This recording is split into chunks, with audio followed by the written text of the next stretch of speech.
دغه ویډیو چې کومه تاسو وینئ دا د پاکستان دا او دا هلک په تاسو ډېر ښه پېژنئ چې دی الله پاک د ده په دم باندې مطلب دا دی ښه کړو. السلام عليكم.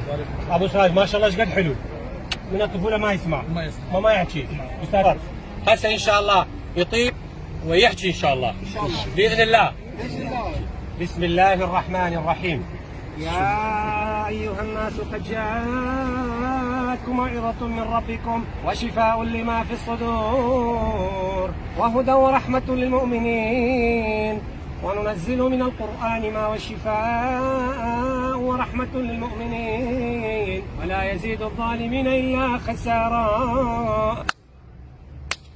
اسمع الله أكبر يقولوا كي يلا قل الله اللهم صل على محمد وآل محمد. مبروك لك.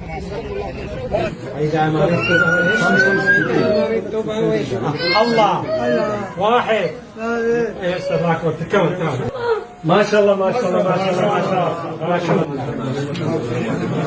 الحمد لله رب العالمين. ما شاء الله مباركة رجو ما شاء الله. دكتور محمود فيروس الشدة يا الله يا الله تشفى. تسمع؟ نسمع بس قليل. تكلم الله واحد.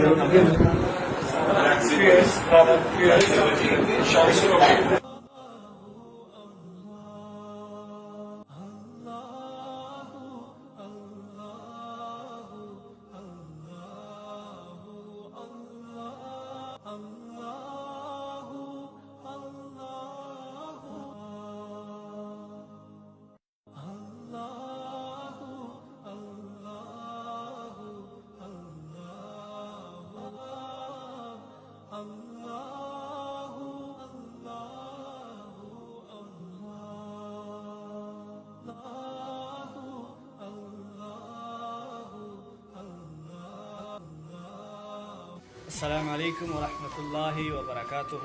زما ورونو بایګانو مسلمانانو او د حق کی आवाज د پیج نه تاسو سره ویډیو به ان شاء الله شیر کوم. کلی کې چې څومره تحصیل علیدا یا ضلع بډګرام دی دا ډېر اهم ویډیو پیغام دی. دا څنګه چې زما کومه ویډیو وینئ تاسو عالم چې تاسو ته ښکاري د ده په لاس کې الله پاک شفا چولې ده او دی راغلی دی پاکستان ته.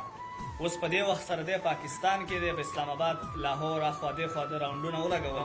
اوس چې کوم دی مطلب سبا اراده ده پېښور حیات آباد ته دی روان دی. اوس دا د ترک نه راغلی دی دی خو په عربي باندې پوهېږي که نه په عربۍ ژبې باندې پوهېږي عرب دی. چې څومره وروڼه بایګان ما ویني که په هغه هر ځای کې په پاکستان په هر ګوټ کې دا ویډیو هم ورته ورسوئ. کیدای شي چې زما د ستا ویډیو شیر کولو سره ستاسو ویډیو مخ ته شیر کولو سره یو انسان چې کوم دی مطلب دا د ښېګړه وشي. دغه چې کوم عالم تاسو ته ښکارېږي د نه مخکې چې کوم دی الله پاک ټولو ته شفا ورکړې ده. شفا خو د الله په لاس کې ده. مطلب دا دی خپله یو حقه کوي او مرسته کوي. نو مطلب دا دی څوک په غوږونو نه اوري څوک خبرې نشي کولی په خبرې باندې ورسېدی. مطلب دا د هر قسمه چې کوم علاج دی هغه الله پاک د لاس کې شفا چولې ده او الله پاک په مطلب دا د ښه که نه فی سبیل الله د چا نه روپۍ نه اخلي. 14 نومبر سبا چې کوم تاریخ دی په دې باندې دی روان دی حیات آباد پېښور ده.